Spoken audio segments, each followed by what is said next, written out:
Shunchaki ular buni unutib qo'ymasliklari uchun. Ha, shunchaki unutib qo'ymasliklari uchun.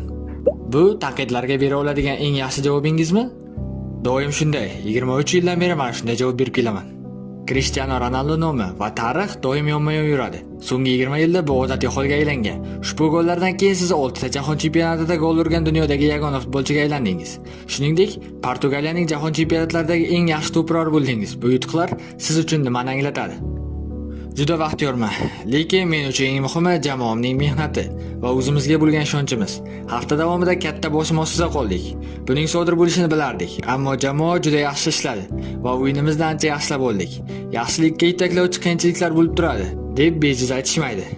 Albatta, o'zim haqimda gapiradigan bo'lsam, rekordlarni yangilash doim yoqimli. Biroq mening asosiy maqsadim terma jamoaga o'z maqsadlariga erishishda yordam berish. Ushbu bosqichdagi vazifamiz guruhdan chiqish edi. O'ylaymanki, to'g'ri ochko bilan keyingi bosqich masalasini hal qildik. Shuning uchun juda xursandman. Endi esa gollar oqimi boshlandi. Cristiano uchun endi gollar to'xtovsiz keladimi? Men buni bilardim. Kim mehnat qilsa, Yaratgan unga albatta yordam beradi. Jamoadoshlarim ham menga ko'maklashishini bilardim. To'g'risini aytsam, qiyin hafta bo'ldi. Go'yoki meni futbolni allaqachon ketgandek ko'rsatishdi. Lekin men chidadim va sabr qildim.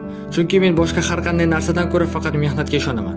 Oson bo'lmadi. Buni tan olishim kerak.